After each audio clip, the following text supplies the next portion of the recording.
Mama saya itu pada saat hamil saya 6 bulan, papa saya meninggal. Waktu itu deg-degan banget karena waktu itu kan sempat yang aku yang masih di panti, terus mau email aja tuh yang mesti yang ke warnet, inget nggak yang 1 tahu, terus aku dapat 100 rupiah untungnya gitu loh. Aku kumpulin perjuangan. Iya.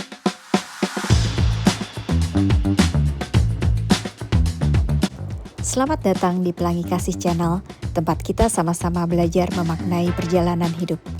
Please like, comment, share, and subscribe. Semoga bermanfaat.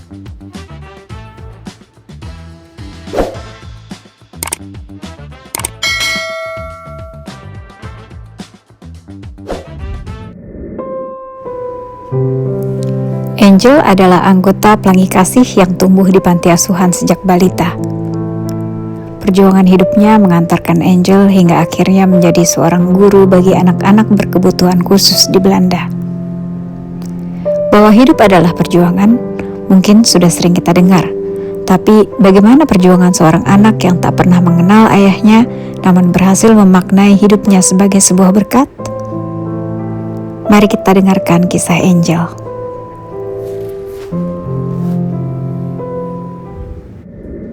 Angel, senang sekali bertemu dengan Angel. Coba Ya, sama-sama. ceritakan kepada kita kira-kira apa yang menghantar Angel sampai di Belanda. Ya. Wah, itu cerita panjang, Bro. Tapi saya coba Ya. intinya aja kali ya, Romo ya.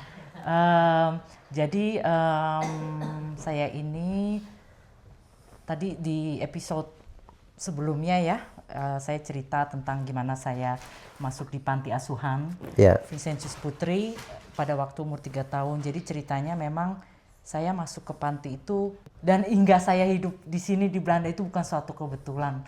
Kalau kita orang beriman bilang ini kita bukan suatu kebetulan, tapi itu udah rencana Tuhan ya. Rencana Tuhan. Ya. Ya, Jadi memang pada saat untuk rencana Tuhan tidak ada yang kebetulan. Iya, Tidak ada yang kebetulan, semuanya sudah ada dalam rencananya. Oke, silakan. betul, saya setuju Romo. Karena apa yang saya alami, saya merasa bahwa itu rahmat berkat dari Tuhan dan benar-benar saya alami dalam hidup saya. Jadi mama saya itu pada saat hamil saya 6 bulan, papa saya meninggal. Jadi pada saat itu ya buat mama juga setelah melahirkan saya juga lumayan berat gitu loh. Karena dia juga masih mau kerja apa segala macam, tapi susah juga dengan menemukan pekerjaan karena lulusan SMP. Nah jadi karena ya mama hanya lulusan SMP ya tidak punya pekerjaan, jadi kerjanya ya adul-adulan aja lah, apa yang dia dapat dia kerjain gitu. Nah pada saat itu mama sempat kenal dengan salah seorang suster namanya Suster Francisca de Butz. Nah suster ini waktu itu yang menerima mama saya kerja di tempat penampungan orang lepra untuk menjahit. Untuk menjahit, Ya. Nah dari situ waktu itu karena mama kerja adul-adulan, ini bingung ini anak mau dikemanain, susah banget gitu loh. Terus udah gitu memang waktu itu nenek saya banyak bantu mama saya untuk menampung saya di rumah nenek, karena waktu itu masih ada banyak om-om tante saya juga masih kecil gitu. Nah tapi pada suatu saat nenek saya itu harus dioperasi matanya dan jadi nggak bisa, maksudnya untuk merawat saya terus-terusan. Nah pada saat itu mama bingung, aduh ini bagaimana ya nasib saya dan anak saya ini mau gimana gini, nggak ada yang ngurusin. Terus ya sempat terlintas dalam pikiran mama, karena pernah ada pasang suami istri yang mau mengambil saya sebagai anak, mengadopsi. Terus oh apa saya kasih pasangan suami istri ini, karena mereka keluarga mampu juga gitu loh kan, jadi anak saya jadi ada keluarga mampu yang mau membiayai dia gitu hidupnya. Nah pada saat mama bingung seperti itu, dia cerita juga sama si Suster Francisca de Butz ini, dan suster ini bilang kamu jangan jangan kasih anak kamu ke keluarga itu. Kalau kamu kasih nanti kamu nggak punya. Tidak ada hak lagi untuk Iya, kamu tidak bisa lihat anak kamu lagi karena anak kamu sudah kasih ke mereka. Lebih baik kamu masukkan anak itu ke Boncel, dia bilang gitu. Jadi suster itu yang mengenalkan mama saya ke panti asuhan itu Boncel. Iya. Jadi pada saat itu ya aku di umur 3 tahun, aku ingat cerita dari nenekku waktu aku dimasukin ke panti asuhan itu. Jadi waktu itu nenekku sama tanteku sama aku sama mama gitu ya masukin, terus aku nggak mau gitu, nangis gitu kan nggak ngerti kan kenapa aku harus pisah gitu sama. Nah, jadi cerita itu hanya aku dapat dari nenekku karena mamaku juga nggak pernah cerita soal itu gitu. Nah terus ya udah umur 3 tahun ya kadang-kadang memang aku pulang ke mama, tapi sering juga nggak pulang gitu, nggak dijemput. Ya. Tapi mama mengunjungi kamu di asrama. Iya. Sampai saya akhirnya selesai TK, akhirnya saya harus masuk ke SD, di mana terus saya harus pindah dari Boncel ke Vincentius Putri. Nah dari situ saya masuk Vincentius Putri.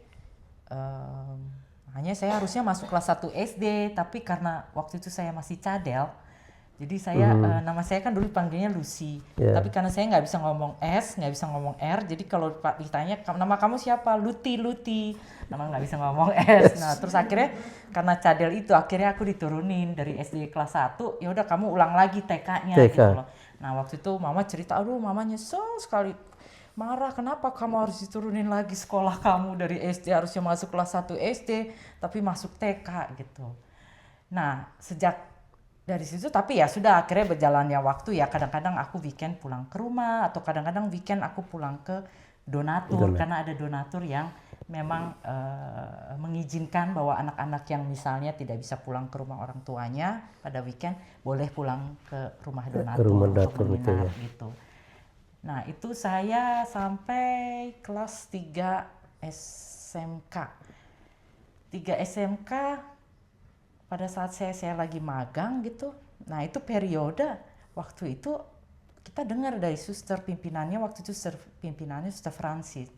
Suster Francis bilang ini kita ada kunjungan istimewa hari ini karena ada orang bule katanya datang dari Belanda. Ini donatur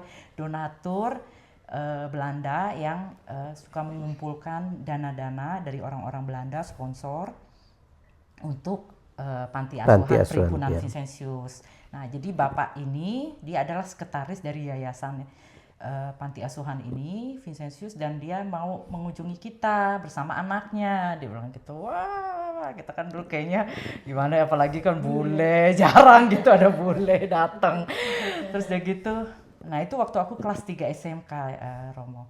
Jadi begitu datang bener. Nah si bapak ini namanya Dick Marriott, anaknya namanya Dick juga, Dick Marriott, tapi jadi bapaknya senior, anaknya junior. Iya. Nah anaknya ini waktu itu umur 20 tahun, 20 atau 21 tahun dia datang. Nah pertama kali dia datang ke Indonesia.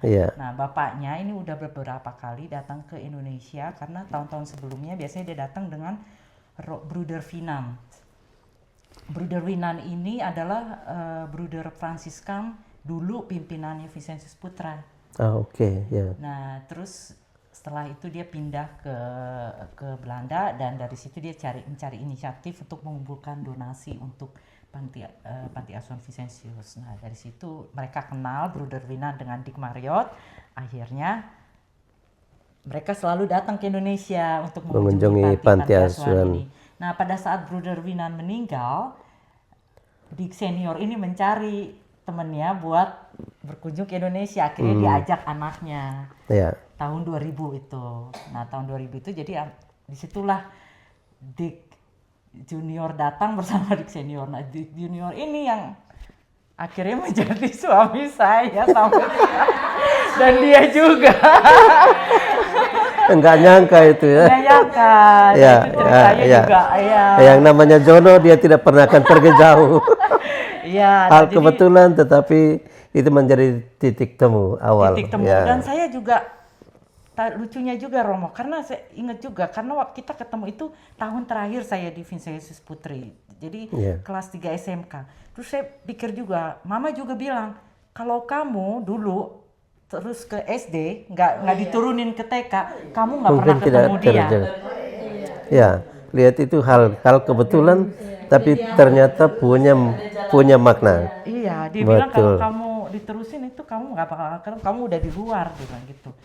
Oh iya benar juga ya. Betul. Terus ya sejak pertemuan itu ya waktu itu ketemu waktu kunjungan pertama itu ya kita kan namanya juga banyak anak cewek ya kan di situ semua cewek ngeliat bule, wah jadi ingetnya oh ini kayak si siapa tuh salah satu anggotanya Westlife tuh siapa tuh namanya oh si Marek kayak si Marek di ya. Westlife katanya dia bilang gitu. Nah terus dari situ ya kita tuker-tukeran email terus komunikasi setahun secara komunikasi gitu dari setahun itu Lewat terus surat dan email. iya email iya. Belum ada HP gitu. Waktu itu belum cuma ada Nokia 3310 tuh inget tuh Betul. yang modelnya cuma begitu doang yang kecil itu cuma bisa SMS ya. Nah, SMS pun mahal itu waktu itu kan. Betul. Lalu itu. Iya, nah setelah setahun kita surat-suratan gitu kan akhirnya dia bilang saya mau datang dia bilang ke Indonesia. Ya udah terus setahun kemudian dia datang ke Indonesia deh. Kunjungan setahun kemudian dia sudah menyatakan isi hatinya. Iya. Yeah. Jadi dalam surat-suratan ini dia udah menyatakan isi hatinya. Isi hatinya dia gitulah. Jadi kita udah waktu itu deg-degan banget karena waktu itu kan sempat yang aku yang masih di panti terus mau email aja tuh yang mesti yang ke warnet, inget nggak yang dulu tuh masih warung internet ya, terus mau keluar aja dari panti aja tuh kayaknya udah susah, mesti minta izin lah apa segala macem, jadi tuh kayaknya kendalanya banyak juga. Terus nah terus kan dengan kalau warnet itu kan kita juga tiap kali mesti bayar ya, per jamnya itu berapa gitu loh Romo. Jadi inget tuh aku usaha banget gitu untuk bener-bener gimana caranya supaya aku bisa ke warnet gitu loh untuk minta izin sama pengasuh terus ngumpulin duitnya juga gitu loh untuk bisa bayar internetnya. Jadi ingat tuh dulu aku suka jual-jualin tahu isi dulu sama Ibu Titin kan suka dibikinin tahu isi tuh, dia minta tolong Angel kamu tolong jual-jualin ya. Iya Bu Ibu. Nah tiap penjualan yang saya jual itu tahu, inget deh itu satu tahu isi 500 rupiah ya, satu tahu terus aku dapat 100 rupiah untungnya gitu loh, aku kumpulin ya lumayan. Iya tahun 2000 itu ya.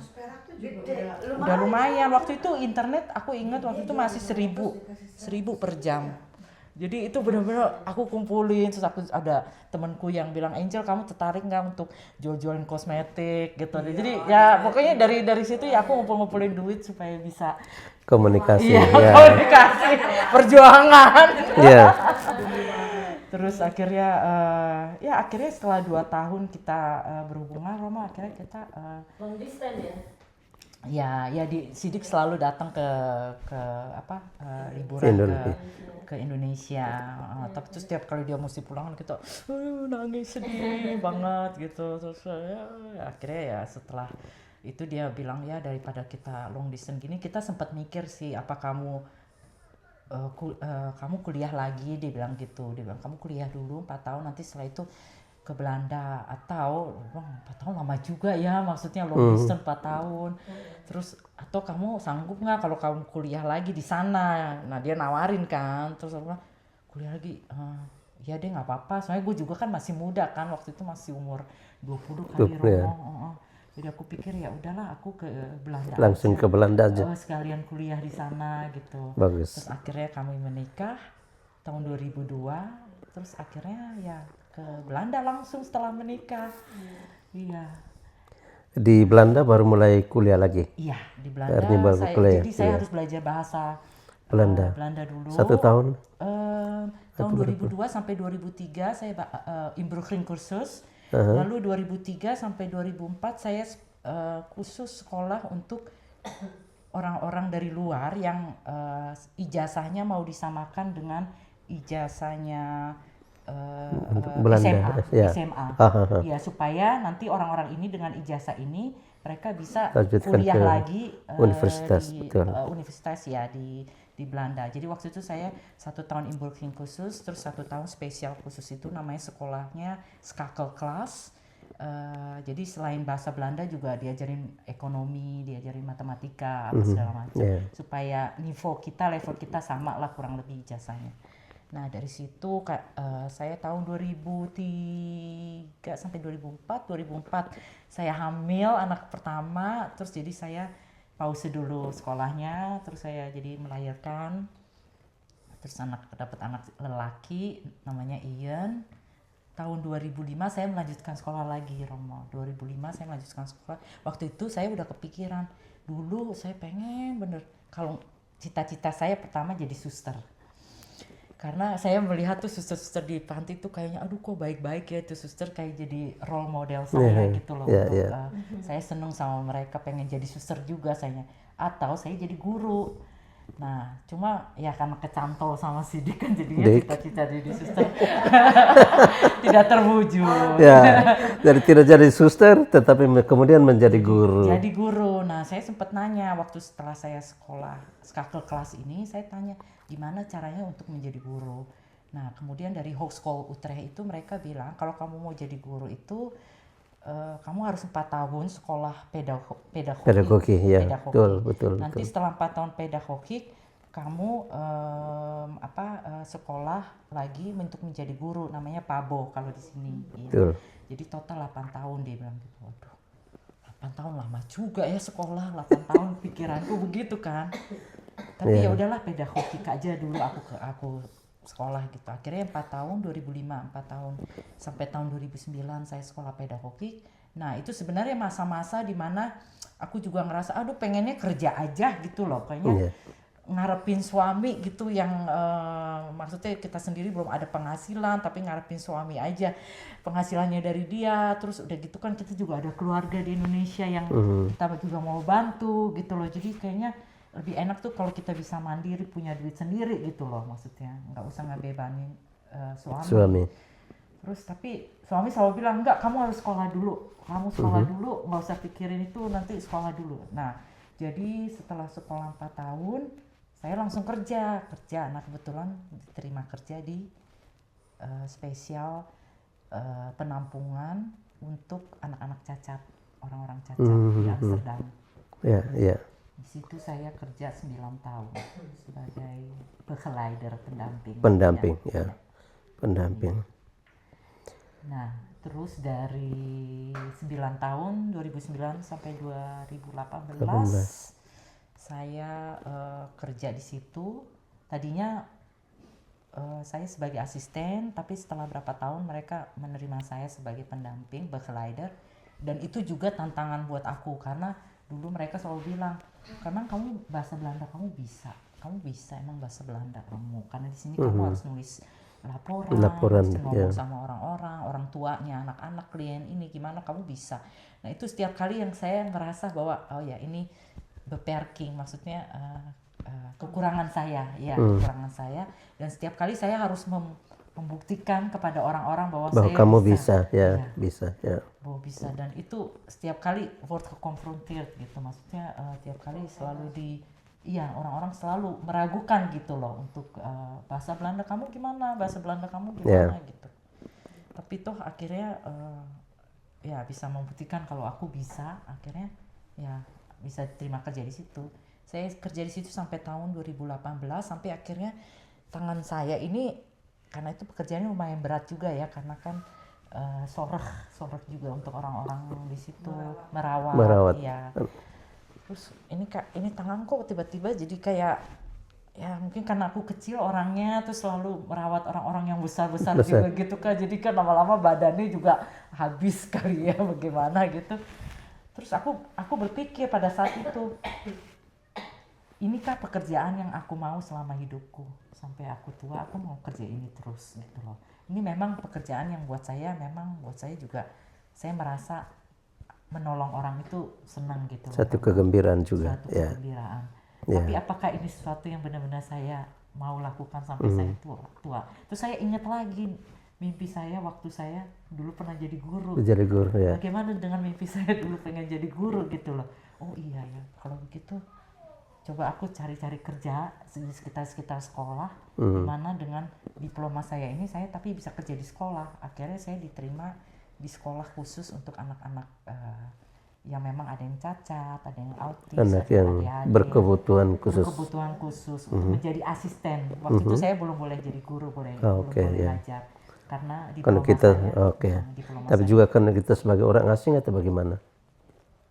Maksudnya apa? Artinya bagaimanapun juga kita tetap sebagai orang asing di negeri Belanda, sehingga dari segi bahasa dan lain-lain sebagainya mungkin kadang mereka kurang percaya kita atau bagaimana? Iya, itu juga hal yang dipertanyakan pada saat solisitasi, pada saat apa namanya?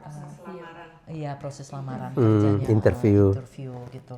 Nah, waktu itu saya kerja di situ hanya sebagai flex pekerja, jadinya waktu itu masih saya kombinasikan dengan pekerjaan yang lama. Tapi karena dalam proses flex kerja itu mereka melihat oh ini sih dia Angel mampu bagus, ya. kerjanya mampu, jadi akhirnya mereka minta oke Angel kamu bisa kerja tetap nggak di tempat kita gitu. Wah, profesi. Iya, akhirnya saya diterima tempat kerja di sekolah itu, dan 2 tahun kemudian saya ditawarkan oleh direktur sekolahnya, kamu mau jadi guru juga nggak untuk spesial kelas untuk anak-anak cacat ini ya. Terus gue bilang oh iya saya mau. Terus akhirnya saya belajar lagi untuk menjadi guru. Menjadi guru. Ya, akhirnya sekarang jadi Menjadi guru. Impian. Enggak 4 tahun karena saya pernah sekolah Pedagogi. 4 tahun. Jadi untuk Pak Bo ini saya dapat freestyling apa ya? Dibebaskan dari jadi bukan 4 tahun lagi tapi cuma 2,5 tahun. 2,5 tahun. Bagus. Ya. Iya. Profesiat. Iya. Ya, dan Luar karena biasa. saya mengalami begitu banyak rahmat Tuhan dari kecil mama Dari kecil saya sudah ya, dengan di- Sister Francisca, terus saya dipertemukan dengan Dick suami saya, dan jalur itu kayaknya saya Tapi merasa bagusnya bahwa dia sangat mendukung Angel. iya, Luar biasa. Artinya mengundangmu untuk datang ke Belanda, sekolah saja di Belanda. Kemudian dia juga justru mendorongmu untuk harus kursus bahasa sampai mahir. Kemudian sekolah lagi di Belanda. Jadi itu luar biasa ini dukungannya. Iya. Ya, saya sangat beruntung Dapat suami yang baik seperti itu ya. Iya. Itu berkat. Berkat Tuhan. Iya, Ya, karena itu berkat. karena saya merasakan benar-benar berkat dari Tuhan. Jadi saya juga di sini ya, saya melihat kegiatan pelayanan saya di sini ya, di gereja atau di KK itu sebagai ya saya sudah mendapatkan banyak berkat dari Tuhan. Saya bagikan juga berkat buat yang saya pernah dapat dari Tuhan untuk orang lain, untuk kembali lagi buat dia. Jadi ya itu suatu hal yang buat saya jadi motivasi juga, Romo. Ya. Biarpun di dalam pelayanan kita kadang-kadang kan banyak tantangannya juga ya, bagaimana, tapi ya karena ingat oh ya saya pernah banyak dapat berkat, dan saat ini dapat berkat dari Tuhan, saya bagikan. Berbagi. Ya. Profesiat luar biasa, bagus sekali. Ya. Itu kesaksian saya, Romo. Tetap menginspirasi banyak orang lewat kesaksian hidupmu. Ya, semoga Luar dengan biasa, cerita ini ya. bisa menginspirasi banyak orang. Banyak orang. Karena aku juga percaya kita ini kan dipakai untuk Tuhan. Tuhan itu kan, kebaikan Tuhan itu bukan sesuatu yang dari atas langsung turun dari bawah. Tuhan pasti akan selalu memakai orang-orang Di sekitar kita, ya. Jadi berkat yang saya bagikan kepada orang itu adalah berkat Tuhan. Ya. Berkat yang saya dapat sendiri dari Tuhan. Ya. Tuhan pakai banyak orang untuk salurkan berkatnya kepada kita, tapi untuk tujuan tertentu. Melalui kita, berkat itu juga disalurkan kepada orang lain. Semakin banyak kita berbagi, semakin banyak kita diberkati. Ya, Ya, saya percaya itu. begitu. Profesiat, luar kasih, biasa. Romo. Bagus, profesiat. Ya.